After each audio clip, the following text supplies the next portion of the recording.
driving across Dufflin Lake now.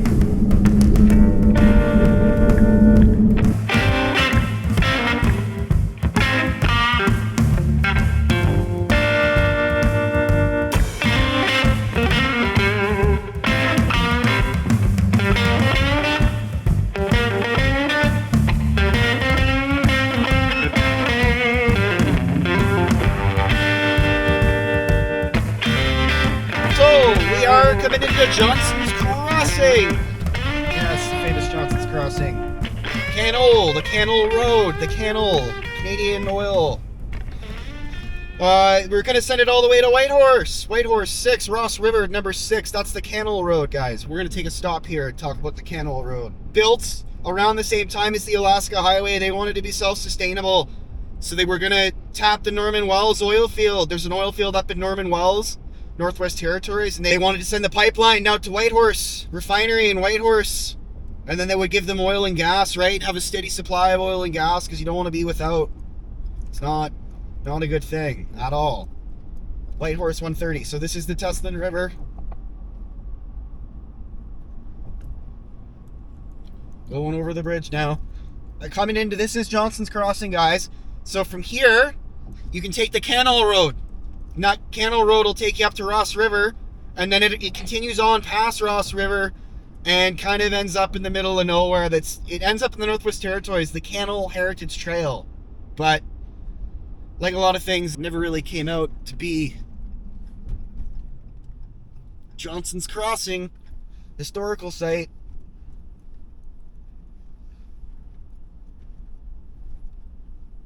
This is Johnson Crossing. Just a whole bunch of old equipment. And then the motel here. Johnson's Crossing. The Canol Project. After the bombing of Pearl Harbor, December 1941, the American government feared a Japanese invasion of its Alaska coastline. To counter this threat, the United States Army upgraded the airfields of the Northwest Staging Route and built the Alaska Highway to transport men and equipment to their Alaskan bases. Construction and maintenance of these strategic transportation routes required enormous amounts of gasoline and oil. Normally, fuel would have been carried north by ship.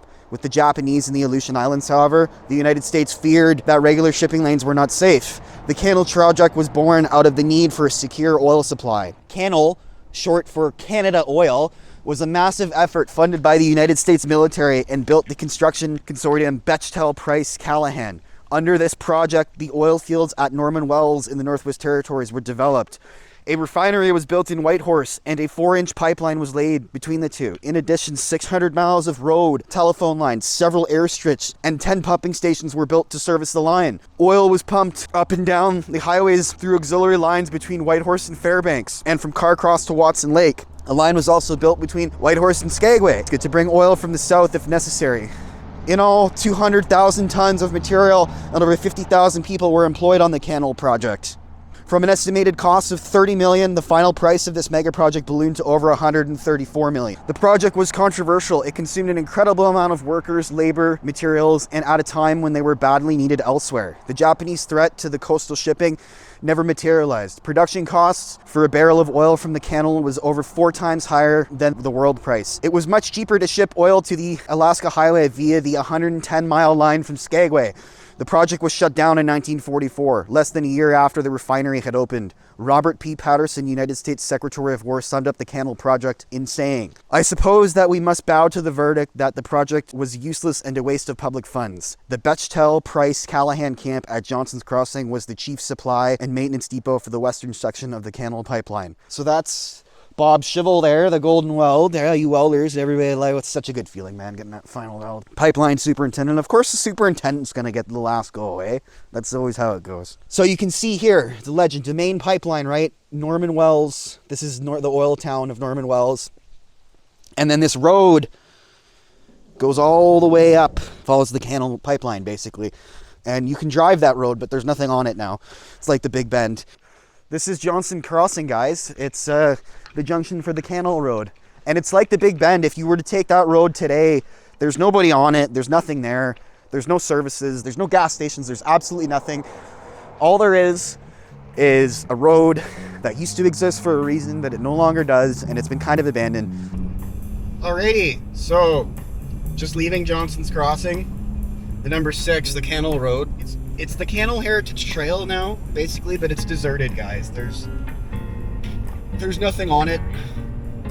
It ends up somewhere near the Nahanni Mountain Range in Northwest Territories. You cannot take it to Norman Wells. Norman Wells has no road access. Norman Wells is quite an interesting town, actually. It's an oil town.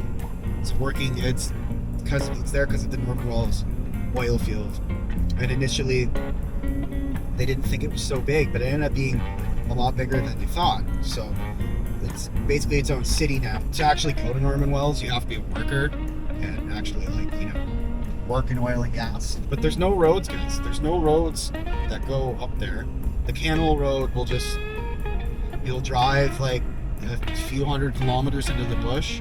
There's Ross River, and then you get past Ross River, and there's really nothing. So when they were building this highway, one of the big things that helped them get around was power wagons.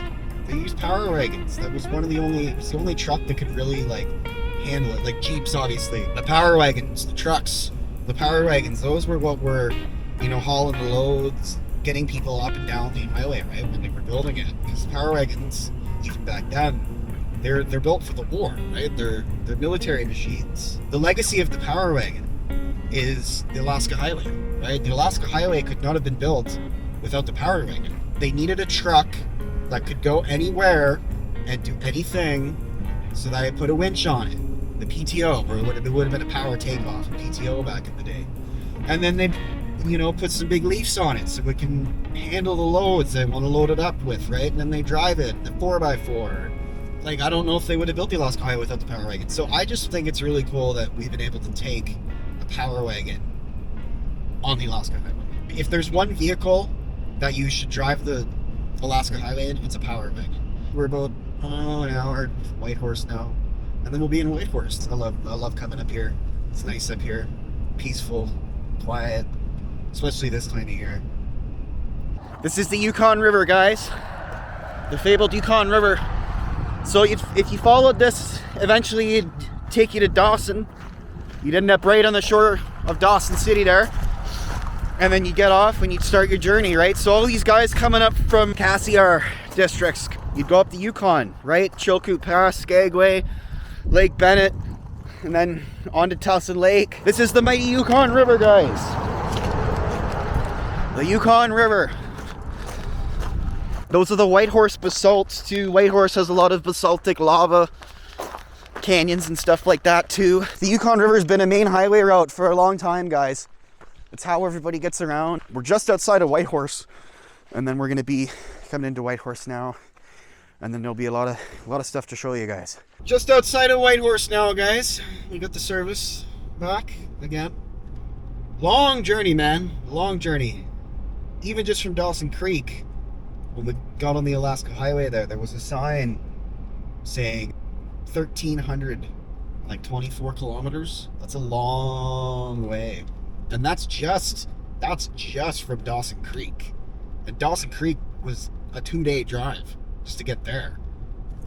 Right now on the trip counter here, what do we got? We clock it in at 2,488 kilometers so far. 1,300 of that has been the Alaska Highway. And then on the way back, we're taking the Cassiar. That's a good road too. That's only 700. A lot of trucks, but which is the idea of this highway, right? That's the whole reason it exists, is for the trucks. Transportation route, right? You can see they're all bringing all the stuff up. What I've seen, Yukon, Alberta, BC, Manitoba. Whitehorse is kind of it for here. Dawson City is really nice, but it's a whole nother thing, and it's very different from Whitehorse. None of the buildings in Dawson could be over 2 stories tall. Everything has to look original, the way that everything else in the town looks, which is the way it should be. Big businesses aren't allowed. They don't want it there. So what they have mom and pop stuff. So it's, Jimmy's Gas Bar. Whitehorse has got it all, guys. The government's here, courthouse is here, all the big companies are based out of here. It's a happening place, Whitehorse. It's nice. I like it. Very, very cool, guys. So, here we are, Beringia, the land bridge. The woolly mammoths here.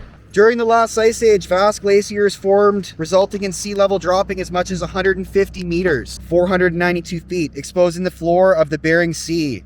A land connection between Alaska and Siberia was created. This area known as the Beringia Land Bridge, covered in hard grasses and herbs. Beringia was a land of plenty for the prehistoric giants in the Ice Age. The woolly mammoths shared this region with the giant beavers, ground sloths, short-faced bears, stoat bay bison, skintia cats, and humans. Scientists estimate that the world climate began warming 14,000 years ago. Glaciers melted, making sea levels rise. The low-lying regions of Beringia were flooded, and the nutritious grasslands of the mammoth disappeared, along with the once cheering herds and grazing animals like the woolly mammoth. The woolly mammoth became extinct in eastern Beringia some 11,000 years ago. It survived until approximately 370,000 years ago on Wrangel Island, north of Siberia. So let's walk the trail here. We're gonna go to the Interpretive Center. They've got stuff on the land bridge and all about Beringia and stuff.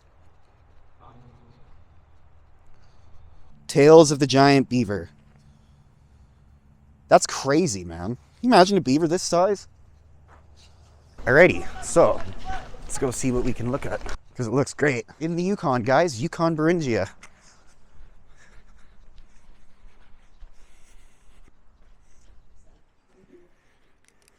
Steppe bison. A successful species. Gold is not the only treasure found in Dawson. Klondike goldfields are also a hotspot for fossil remains of Ice Age mammals. Over 80% of all Ice Age fossils found there belong to this iconic mammal.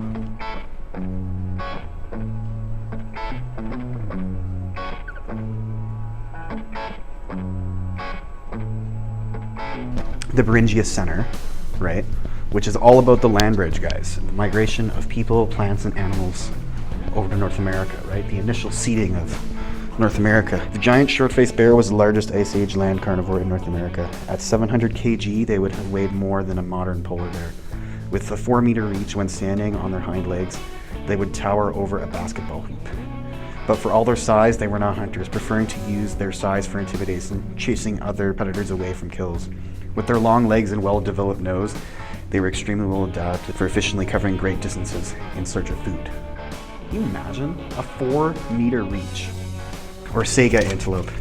During the Ice Age, there were millions of Saiga antelope migrating across Beringia. Today, a much smaller population survives in Central Asia. That's a male, and then that's a female. So you can see, guys, Beringia, right? There's Russia, and there's the Yukon and Alaska, and then this is Beringia, right? The land bridge. Muskox. 2 species lived in the Yukon during the last Ice Age. The extinct helmeted muskox was restricted to North America, ranging from Texas to Alaska. The more familiar tundra muskox inhabited the steppe of Eurasia and Beringia, and the tundra environments immediately south of the continental glaciers. The helmeted muskox went extinct at the end of the Ice Age, while the tundra muskox continue to live in the Arctic today.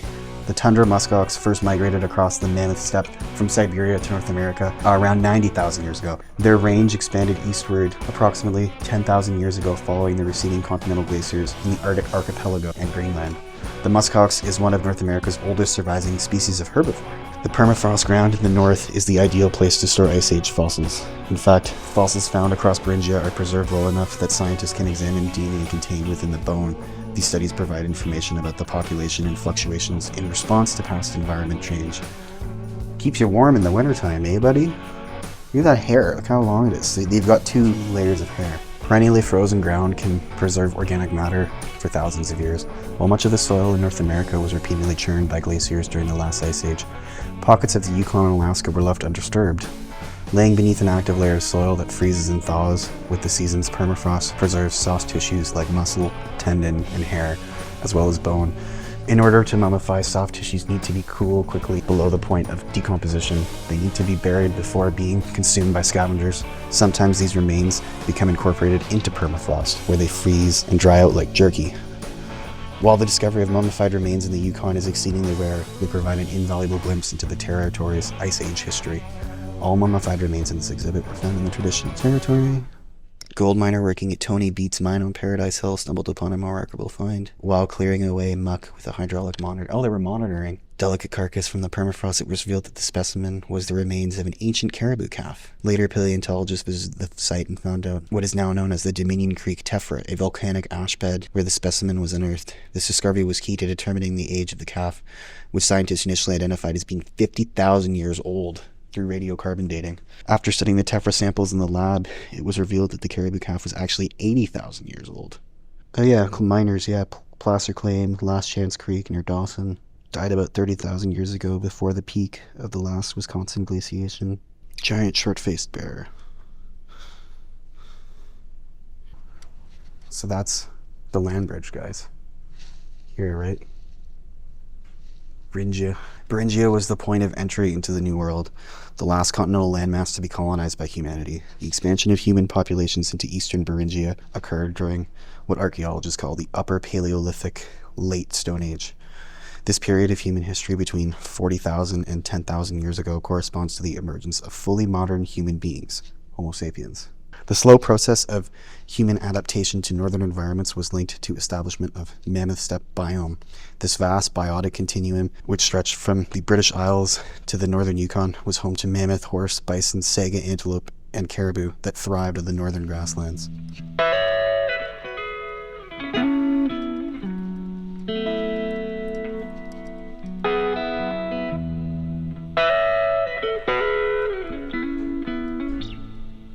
Ice ages and sea level. A global give and take. Okay, guys. This is a hot subject nowadays, especially. Today, that's what the sea level is, right? 11,000 years ago, 60 meters below where it is currently. 18,000 years ago, it was 120 meters. So, we're gonna go do a little bit of the walking trail now, and then I think that's gonna be it for Beringia. Really cool, guys, that they officially acknowledge it now. I remember back when I was a kid, they said it happened, but they weren't really sure. Whereas now, there's no question, right? It's been confirmed. The scientists have told us. Beringia exists, guys. And the whole land bridge thing and migration of people, plants, and animals, it's all very, very true. Fires feed the forest. Thousands of square kilometers of boreal forest burn every summer in the Yukon, Alaska, and Siberia. Yukon forests burn naturally every 50 to 200 years, releasing nutrients into the soil and creating open spaces for new growth. Pine, aspen, and willow can only grow in sun, so they are the first to colonize freshly burnt areas. Spruce can grow up through the shaded forest and become the dominant tree in an old forest. Since there are no fire scars on the old spruce in this forest, it was probably human disturbance, not fire, that opened up these woods. Burnt spruce and birch stumps, approximately 125,000 years old, have been found near Fairbanks, Alaska. During the warmer interglacials, when the forests were in Beringia, widespread and repeated fires probably renewed the forest, just as they do today. Fires also played a role in the spread of plant species during warming periods. In changing climate, well-established plants can survive for a long period of time in areas that have become too warm or too wet. Fire burns out old growth, allowing different plant species that are adapted to the new climatic conditions to move in. Trees are pretty small here, like obviously, because it's the Yukon. Pretty cold here. They don't get much time to grow. But okay, so this is the walkway path, the interpretive trail path. See, we're out there. Okay. So I think we're starting to get down to her here. Go see the other side of the trail, but that might be it, guys. Pretty cool, man. The land bridge is real. I like that. Always thought, I wasn't sure, right? You never know. But apparently it's the truth. That's going to be it for me. I hope you enjoy the Beringia Interpretive Center, learning all about the land bridge and glaciations and how things change over time, right? Nothing ever stays constant. Things get a lot hotter, they get a lot warmer. Whole entire forest will disappear and whole new forests will come in, right? Lakes, Whitehorse used to be underwater. So much stuff, guys. Really cool. Definitely make sure you come check it out. And yeah, guys, that's going to be it for me. Like, subscribe to the channel, and South Prospector out.